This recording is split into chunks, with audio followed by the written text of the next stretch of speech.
नमस्कार, कंज्यूमर अड्डा में आपका स्वागत है। मैं हूं मनोज श्रीवास्तव। क्या आपका बच्चा क्लास 6 में है या आपका बेटा या बेटी इस साल 9वीं में कदम रख रहे हैं? अगर हां, तो आज का ये प्रोग्राम खास आपके लिए बहुत जरूरी है। सीबीएसई ने नेशनल एजुकेशन पॉलिसी 2020 और national curriculum framework for school education NCFSE 2023 के साथ तालमेल बिठाते हुए दो बड़े बदलाव किए हैं। ऐसे बदलाव जो आपके बच्चे के पढ़ने का तरीका और उसके करियर की दिशा बदल सकते हैं।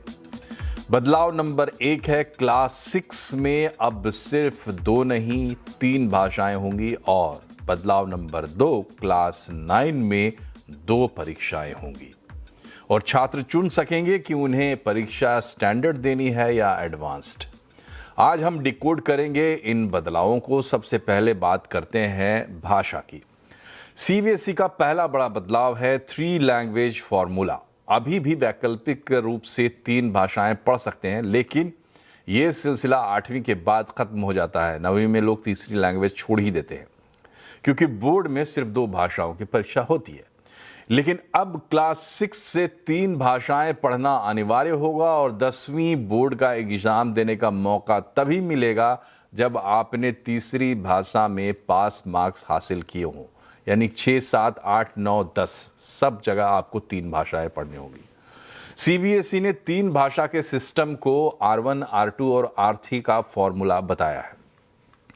इन 3 में से 2 R1 और R2 भारतीय भाषाएं होंगी। R1 में सीबीएसई की तरफ से दिए गए विकल्पों में लिस्ट की गई भाषाओं में, भारतीय भाषाओं में किसी भी एक भाषा को अपनाया जा सकता है R1 में। R2 में किसी भी दूसरी भारतीय भाषा को अपनाया जा सकता है, बशर्ते कि R1 में वो भाषा नहीं ली गई हो।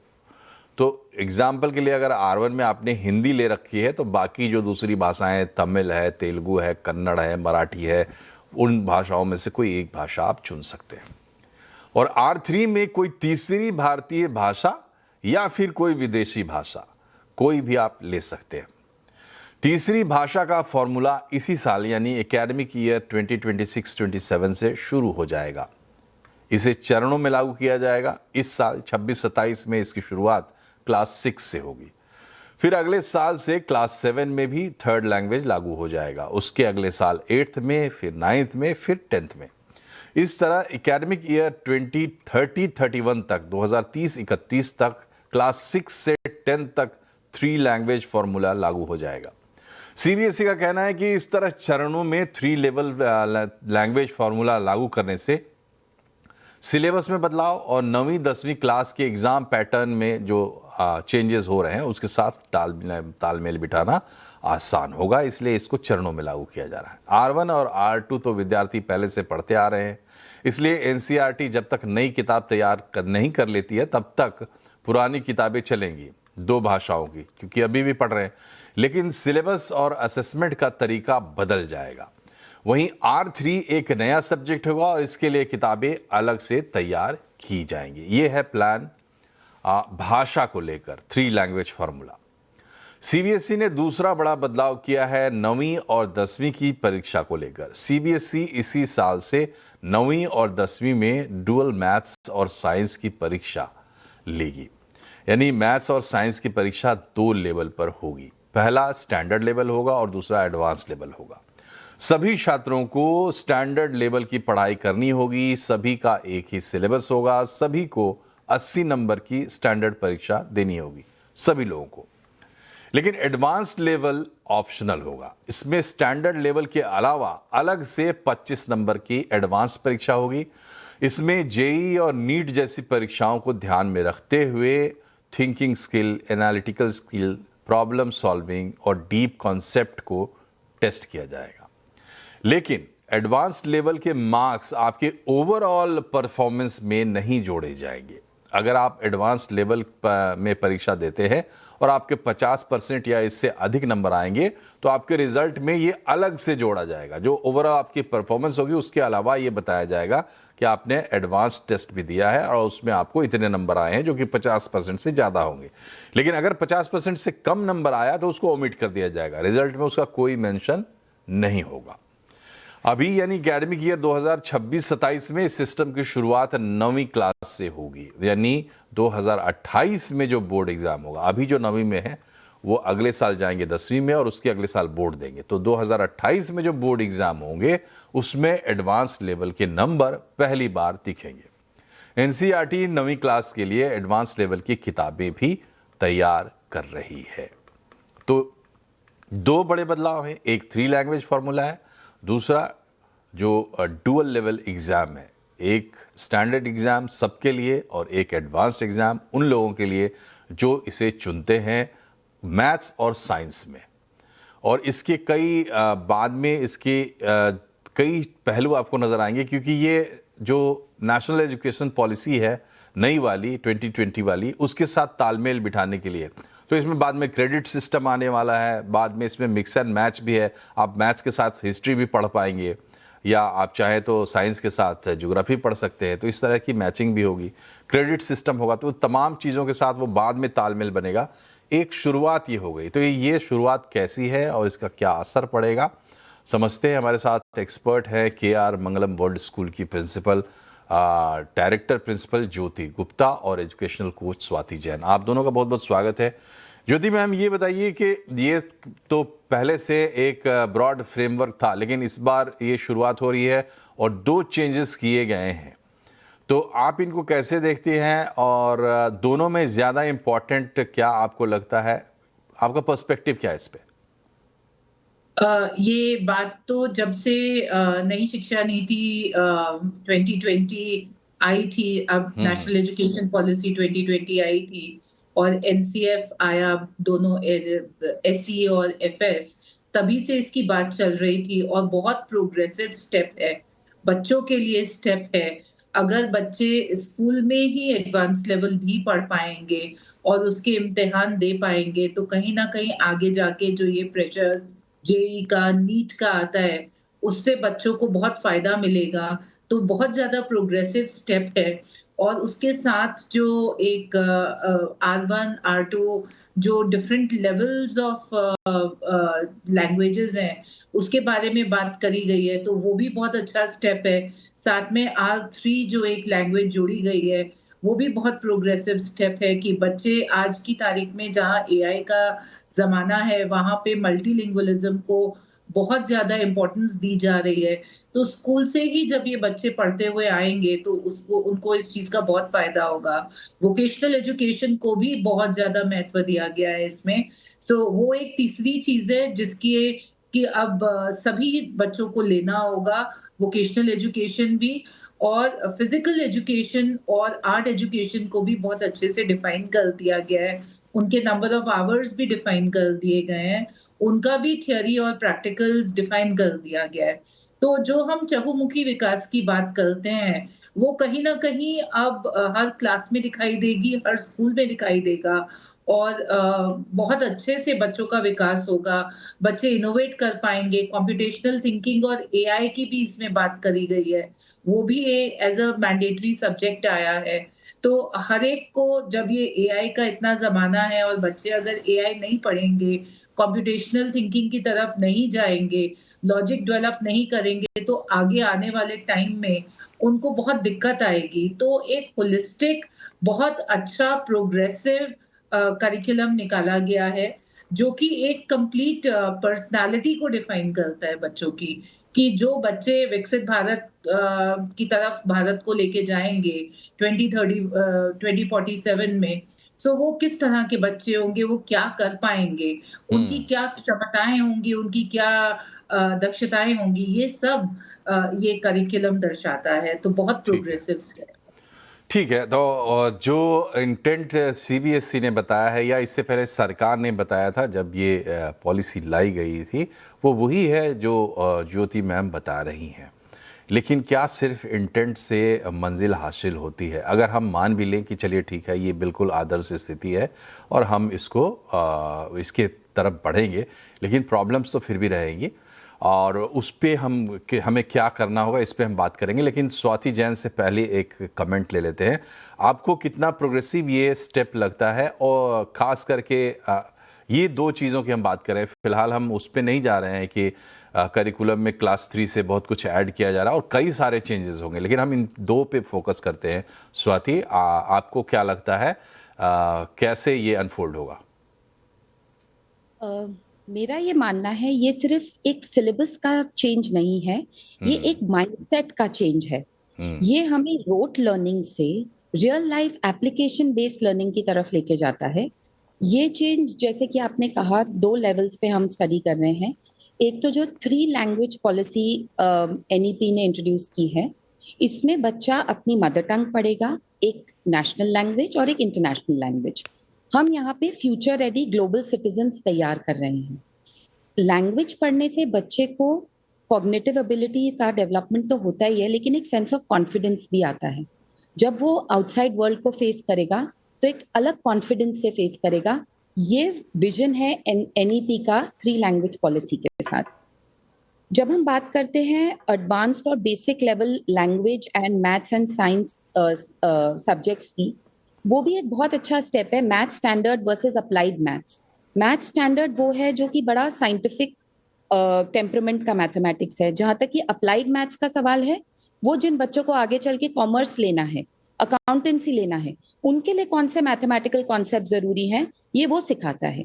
तो एक बहुत अर्ली एज से बच्चा ये डिसाइड कर लेता है कि उसे किस तरह का मैथमेटिक्स पढ़ना है। I think that is also a very welcome change, क्योंकि अगेन ये एक माइंडसेट चेंज है। वन पॉलिसी फिट ऑल वाला जमाना गया। जितना कस्टमाइज कर सकते हैं, जितना टेलर मेड कर सकते हैं हम एजुकेशन को बच्चों के लिए, वो इससे हमें देखने को मिलता है। So it's a very welcome change by NEP. Okay, Swati ji, हमें ये बताइए कि जो हमारी प्रॉब्लम है, हम 150 करोड़ लोग हैं, उसी रफ्तार से बच्चे आ रहे हैं स्कूलों में, और जैसे आपने कहा थियोरेटिकली ये अच्छी बात है कि हम उसमें विकल्प क्रिएट कर रहे हैं और उसको सुधारने की कोशिश कर रहे हैं, फ्रेमवर्क बढ़िया कर रहे हैं। ये सरकार का काम है, सीबीएसई का काम है, बाकी एनसीईआरटी अपना काम करेगी। लेकिन असल पेच जो फंसा है वो फंसा है स्कूल्स में, इम्प्लीमेंटेशन में। आप इस 2 लेवल के पढ़ाई आप करवाएंगे, उसके लिए आपको टीचर्स चाहिए, इंफ्रास्ट्रक्चर चाहिए, स्कूलों का इंटेंट चाहिए। अब हम देख रहे हैं ये कोई छिपी हुई सच्चाई नहीं है, हमारे देश में प्रॉफिट मोटिव से अब स्कूल्स भी चल रहे हैं जैसे बाकी बिजनेसेस चल रहे हैं। उसमें ये किस तरीके से फिट होगा, क्या चैलेंजेस होंगे? स्वाति, देखिए, इम्प्लीमेंटेशन चैलेंज जरूर है, लेकिन डायरेक्शन, जिस डायरेक्शन में ये जा रहा है वो एकदम सही है। Teacher training will be the most important thing going forward. लेकिन अगर आप देखें एनसीईआरटी जो कि नई टेक्स्ट बुक्स ला रहे हैं, वो लगातार वेबिनार्स कर रहे हैं टीचर्स को ट्रेन करने के लिए, इस बदलाव के लिए। मुझे लगता है कोई बहुत बड़े स्टेप से ज्यादा जरूरी है राइट डायरेक्शन में, single step at a time. क्योंकि हम एक साथ तो बदलाव नहीं ला सकते, लेकिन अगर meaningful right steps by the right bodies लिए गए, तो मैं ये समझती हूँ कि ये बदलाव लाना इम्पॉसिबल नहीं है। सबसे ज्यादा इंपॉर्टेंट है डायरेक्शन, जो अब हमें एनईपी से राइट डायरेक्शन मिल गया है।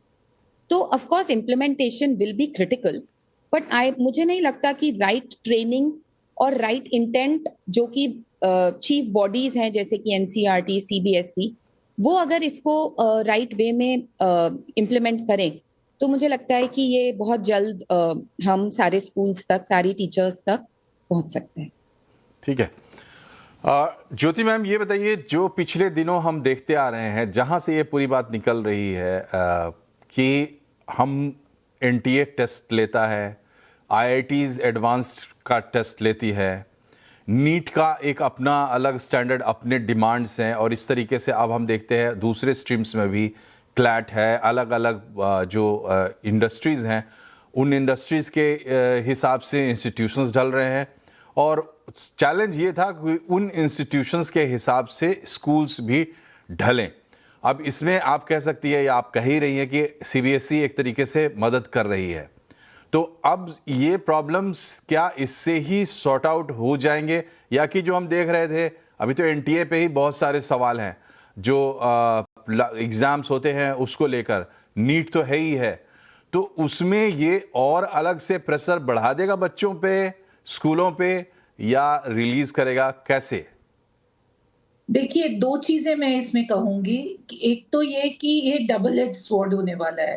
हम्म। इसको स्कूल्स और पेरेंट्स एडवांस लेवल को किस तरीके से देखेंगे? क्या ये कोचिंग सेंटर्स को ज़्यादा एनकरेज करेगा? बच्चों को एडवांस स्टडीज़ के लिए और एक्स्ट्रा ट्यूशन्स लेने के लिए मजबूर करेगा? कि बच्चे स्कूल के ऊपर डिपेंड करेंगे? मेरा ये मानना है कि जो अच्छे स्कूल्स हैं, वो ये कोशिश करेंगे कि वो सभी बच्चों को एडवांस की तरफ पुश करें, स्पेशली जिन्होंने आगे जाके साइंस और मैथमेटिक्स लेना है।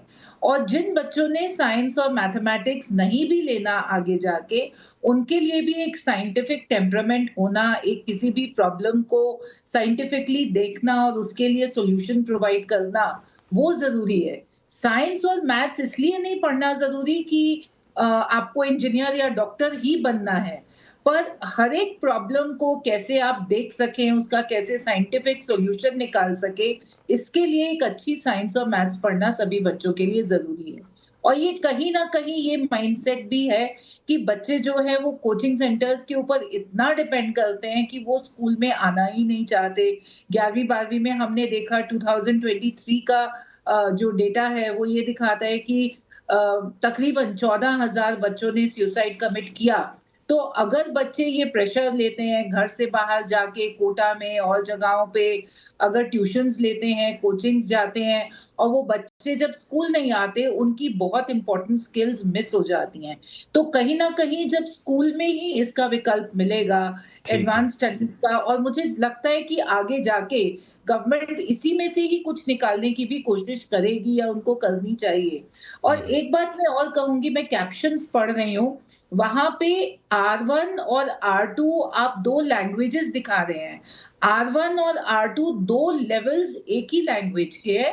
तो हम्म। कुछ एक लैंग्वेजेस जो टेबल 7 में दिखाई गई हैं, जैसे कि इंग्लिश है, हिंदी है या कन्नड़ है या कुछ एक लैंग्वेजेस हैं या उर्दू है, तेलुगु है, इनके R1, R2 लेवल्स हैं।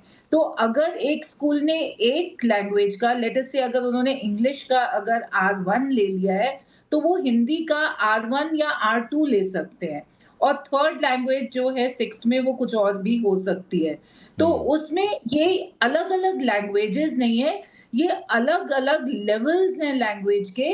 R3 जो है वो थर्ड लैंग्वेज है। पर हम्म। R1 और R2 वो हिंदी और इंग्लिश के, उर्दू के या तेलुगु के अलग-अलग लेवल्स ठीक हैं। है। तो इसको ठीक। स्कूल्स को बहुत ध्यान से और पेरेंट्स को बहुत ध्यान से समझना होगा। जी, जी, बहुत ध्यान से समझना होगा और इसको इस तरीके से भी देखना चाहिए कि बदलाव क्या हुए हैं कि एक ज़माना था स्कूल की शिक्षा थी पहली से 10वीं तक एक क्लास में एक जैसे सभी लोग पढ़ते थे और वहाँ से आईआईटीज़ में भी जाते थे, मेडिकल में भी जाते थे और दूसरे प्रोफेशंस में भी लोग जाते थे। धीरे धीरे ये तमाम चीज़ें कॉम्प्लिकेट होती गई। क्यों होती गई? क्योंकि लिबरलाइजेशन के बाद जॉब्स खुले और जॉब्स कम है, एस्पिरेंट्स ज़्यादा है, ये सबसे बड़ा प्रॉब्लम है जिसके चलते एलिमिनेशन का राउंड चलता है हर जगह एंट्री पे और उस एलिमिनेशन में क्वालिफाई करने के लिए सभी लोग दौड़ते हैं। कुछ लोग उस बैरियर को क्रॉस करके आगे चले जाते हैं, बाकी के हाथ खाली रह जाते हैं बड़े पैमाने पर। यह है हमारी बेसिक समस्या। एक देश होने के नाते हमें सबको सिर्फ शिक्षा देना ही हमारा काम नहीं है, बल्कि सबको ऐसी शिक्षा देना ताकि वो रोज़गार भी प्राप्त कर सके और शिक्षा का जो बेसिक उद्देश्य है साइंटिफिक टेम्परामेंट हो वो भी बने। इस दिशा में ये चीज़ कितनी आगे जाती है देखने वाली बात होगी। यहाँ एक छोटे से ब्रेक के लिए हम रुक रहे हैं। ब्रेक के बाद लौटेंगे तो कुछ और सवाल लेंगे हमारे एक्सपर्ट से। बने रहिए हमारे साथ।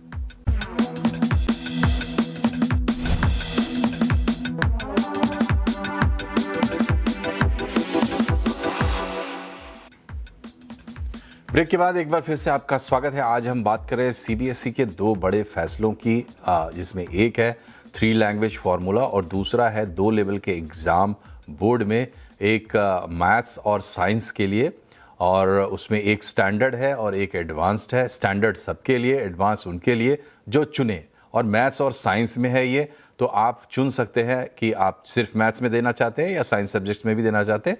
आगे जाके ये सब कुछ बहुत बड़े बदलाव का हिस्सा बनने वाला है, जिसमें क्रेडिट सिस्टम आ जाएगा, जिसमें आप सब्जेक्ट्स को मिक्स कर पाएंगे, यानी साइंस के साथ आर्ट्स के सब्जेक्ट्स भी मिक्स कर पाएंगे, उस बड़े प्लान का ये हिस्सा है। तो इस पर हम बात करें। स्वाति, हम आपसे ये जानना चाहेंगे, जो प्रॉब्लम इस वक्त है ख़ास करके 9-10 से लेकर और जब तक बच्चा कॉलेज में नहीं चला जाता, मोस्ट चैलेंजिंग वो समय होता है। एजुकेशन का जो कॉस्ट है वो इतना ज़्यादा बढ़ गया है, उसके साथ साथ कन्फ्यूज़न भी बढ़ गया है।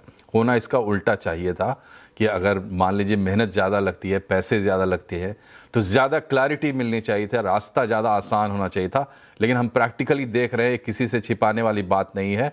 बच्चे ज़्यादा दबाव में हैं, अभिभावक ज़्यादा दबाव में। ये सब जो चेंजेस होने जा रहे हैं, ये उन चीज़ों को, क्लटर्स को कम करने में क्या मदद कर पाएंगे? और टेस्ट केस इसका क्या, कोचिंग्स पे डिपेंडेंसी कम होगी, कोचिंग्स और स्कूल्स का झगड़ा कम होगा? मुझे ऐसा लगता है जो ये नई टाइपोलॉजीज और जो नया स्ट्रक्चर सीबीएसई अपने एग्जामिनेशन पैटर्न में इंट्रोड्यूस कर रहा है, जिसमें आप समझिए 50% क्वेश्चंस जो हैं वो कॉम्पिटेंसी बेस्ड क्वेश्चंस हैं। ये क्वेश्चंस बच्चा तभी आंसर कर सकता है जब उसकी कॉन्सेप्ट्स क्लियर हो। तो हमारा जो पूरा फोकस है वो रोट लर्निंग से हटके कॉन्सेप्ट बेस्ड लर्निंग की तरफ जा रहा है, जो मुझे लगता है बच्चों के लिए बहुत बेनिफिशियल है, क्योंकि अब जो वो पढ़ रहे हैं वो रियल लाइफ। ये थियोरेटिकली तो ठीक है, लेकिन आप रॉट लर्निंग तो इसी स्कूल में हो रहा था ना। उसी स्कूल में आप एक नया सिस्टम ला दोगे, जैसे आप कपड़े बदल रहे हो, उससे चेंजेस हो जाएगा, आपको लगता है? जी होगा, क्योंकि जब एग्जाम में वो तरह के क्वेश्चंस पूछे जाएंगे तो बच्चों को वो तो पढ़ना पड़ेगा। आज अगर एक 12वीं क्लास का बच्चा है, वो इकोनॉमिक्स का एग्जाम देने जा रहा है और उसने सब रटा है, लेकिन पेपर में आ रही है केस स्टडी, वहां कोई डायरेक्ट क्वेश्चन ही नहीं पूछ रहे आपसे, तो अगर आपका इकोनॉमिक्स का कॉन्सेप्ट क्लियर नहीं होगा तो आप उस क्वेश्चन पेपर में तो कोई जवाब आप ये ही कहना चाहती हैं कि अब चूंकि ये सिलेबस ऐसा होगा, क्वेश्चन ऐसे होंगे, तो इसलिए अब स्कूल में पढ़ाई भी ऐसे करवानी पड़ेगी? एब्सोल्युटली। और जो हमारी सबसे बड़ा देश का बोर्ड है, central board of CBSE board, वो अब ये अपने क्वेश्चन बैंक में रिलीज कर रहा है और वो लगातार स्कूलों को सर्कुलर्स भेज रहे हैं कि आप अपने बच्चों को कॉम्पिटेंसी बेस्ड क्वेश्चन सिखाइए, case based questions, real life application based questions, ये पढ़ाइए। ये सिर्फ कॉमर्स में नहीं, साइंस के सब्जेक्ट्स में भी, केमिस्ट्री जैसे सब्जेक्ट में केस बेस्ड क्वेश्चंस पूछे जा रहे हैं, वो डायरेक्ट क्वेश्चंस नहीं पूछ रहे। ये 50% तक जो पेपर है आपका वो एप्लीकेशन बेस्ड क्वेश्चंस पे।